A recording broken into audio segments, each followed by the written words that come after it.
Hi everybody, I'm Miss Mary and welcome to Book Break. It's back to school time, so today I've got a few books about the beginning of school. This year, school is probably going to look different. Those of you who are homeschooled always do your learning at home. Others might be used to going to school every day, but this fall you'll be learning from home too. And some others of you will be going to school some days and learning from home some days. But one thing that's going to stay the same is that the people who teach you care about you and are so happy to see you, whether it's in person or online, and they're going to make sure that you learn lots of new and exciting things. Let's read a story about how school gets ready for school. Okay. This book is called School's First Day of School. It's written by Adam Rex and illustrated by Christian Robinson. Looks like a playground. And it looks like this is a brand new school. There's the construction trucks, it's just getting built. That summer, they dug up the big field and poured the foundation and set brick on top of brick until they'd built a school.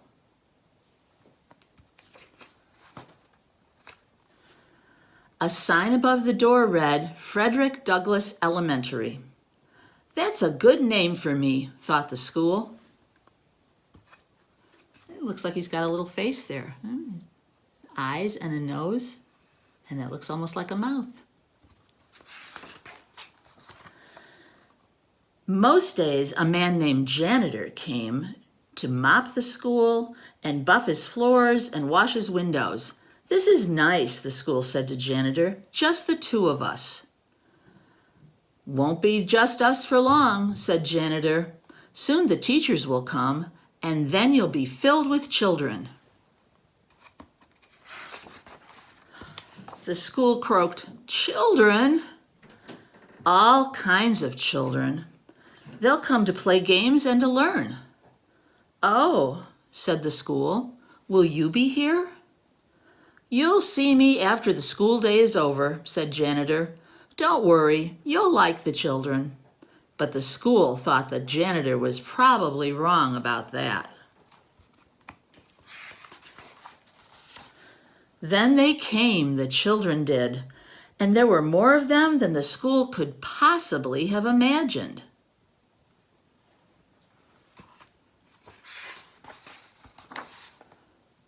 They got everywhere. They opened and closed all of his doors and lockers, and they drank water from his fountains, and they played on his jungle gym. So that's what that is for, thought the school. Some of the older kids gathered by the school's back fence and showed each other their bored faces. Right back there. This place stinks, said one, and the school gasped. I hate school, said another with puffy hair, to the agreement of his friends. The school sagged a little.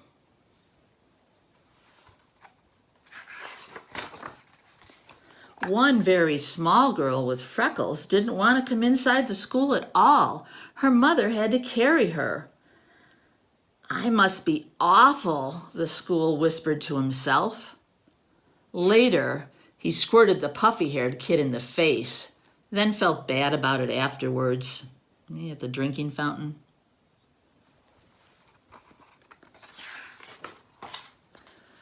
He watched the kindergarten kids sit on one of his rugs. The teacher said, as we go around the circle, please tell me your name.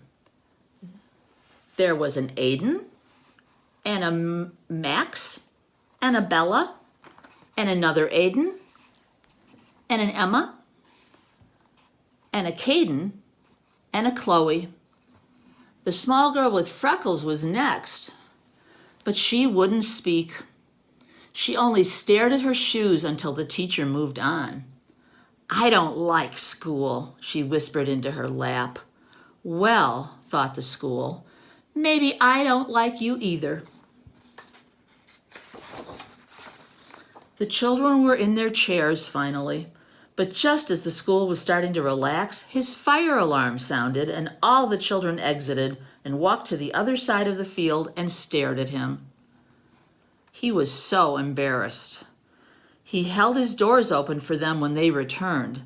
"Sorry," he said as the first child entered. "Sorry, sorry, sorry," he said to them all, even to the girl with the freckles.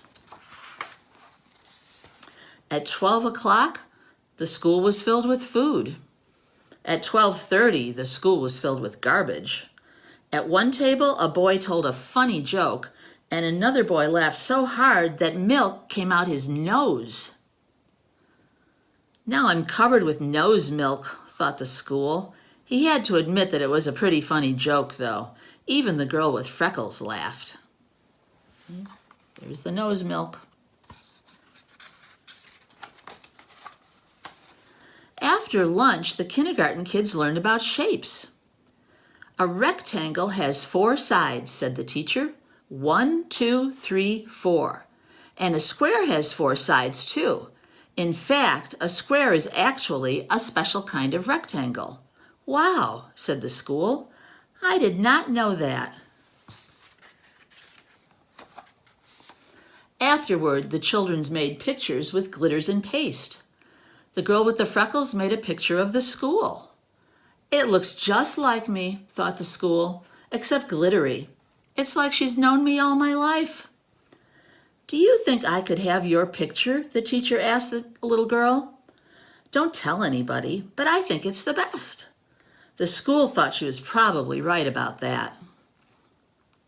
The freckled girl smiled when the teacher stuck her drawing into the school wall with a push pin. "Ouch," said the school, but he didn't mind, not really. At 3 o'clock, the parents came to pick up the children.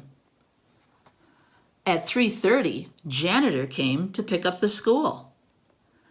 "I was full of kids," the school told him, "and I heard a joke, and I accidentally had a fire drill, but everybody was nice about it, and I listened to a classroom, and I learned about shapes."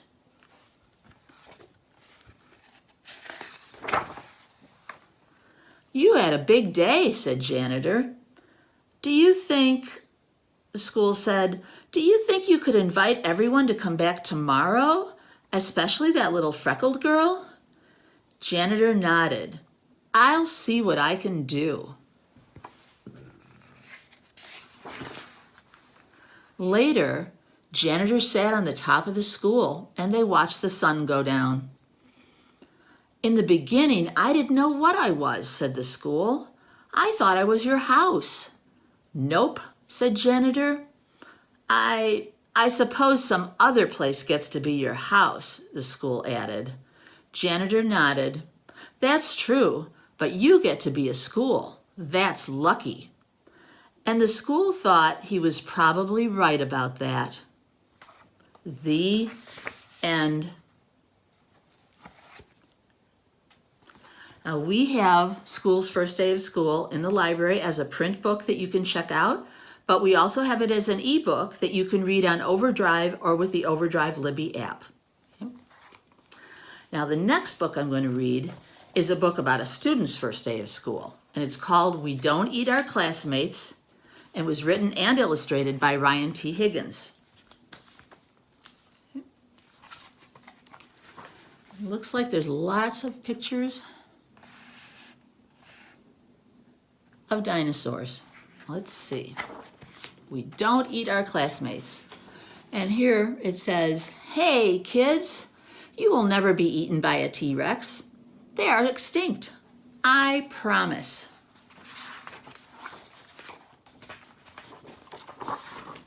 Get this straightened out here. Penelope Rex was nervous. It's not every day a little T-Rex starts school. There's Penelope's bedroom.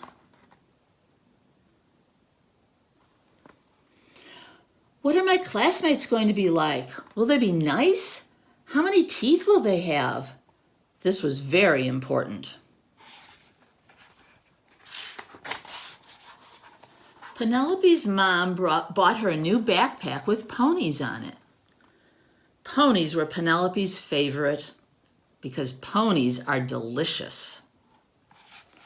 Penelope's dad packed her a lunch of 300 tuna sandwiches and 1 apple juice. Finally, the big day came. There's Penelope going to school. And Penelope Rex was very surprised to find that all of her classmates were children. Look at that, there's her classroom.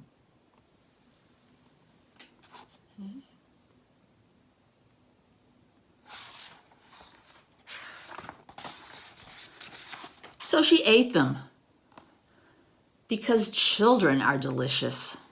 Oh my goodness, all the seats are empty.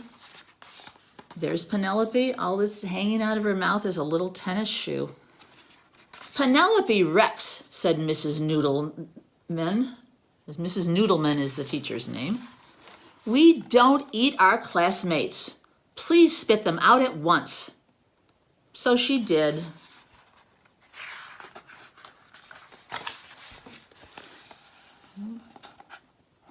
She spit them all out. It was not the best way to start school. Still, Penelope was determined to have a good first day. See, the kids are all full of dinosaur spit.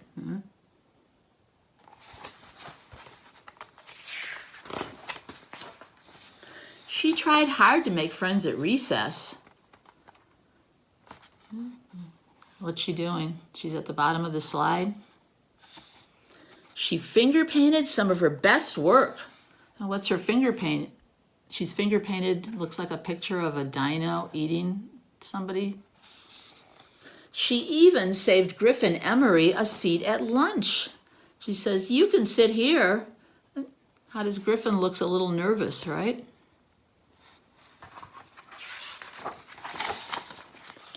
Penelope started to notice everyone was making friends but her.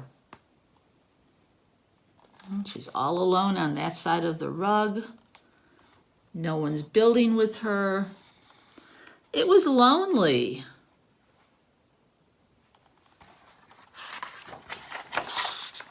When she got home, her dad asked about her first day of school. I didn't make any friends, Penelope cried. None of the children wanted to play with me. Penelope Rex, her father said, did you eat your classmates? Well, maybe sort of just a little bit.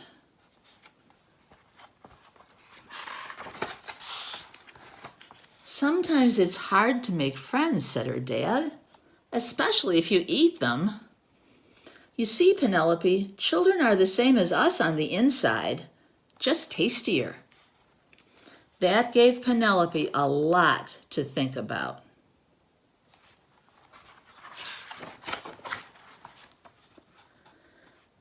The next day, Penelope tried really hard. But poor Penelope, she could not stop herself from eating her classmates. Uh-oh, there's somebody else's shoe hanging out of her mouth. And the little girl says, Mrs. Noodleman, Penelope ate William Amato again. And they were all afraid of her. Even though she spit William out, there he is. They're all scared. Except Walter. Walter was a goldfish. So Penelope tried to make friends with him. Will you be my friend? She asks him. She puts her finger in. There's her finger in the fishbowl, trying to make friends with Walter. Chomp. Eee! Cried Penelope. He's eating my finger. Wah! Wah! Oh, Walter's still clamped on there. Once Penelope found out what it was like to be someone's snack, she lost her appetite for children. No, she's got a bandage on her finger. And she no longer wants to eat the other kids because now she knows what it feels like to get chomped. She stopped eating her classmates, even when Cece Woodman spilled barbecue sauce all over herself. And soon Penelope made friends. Found you. They must be playing hide and seek. Want a brownie? I helped make them, she asked her friends. Now, even when children look especially delicious, she peeks at Walter and remembers what it's like when someone tries to eat you.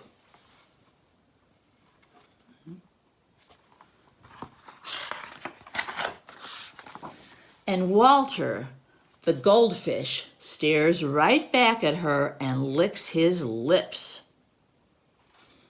So she's kind of scared of him. Because dinosaurs are delicious.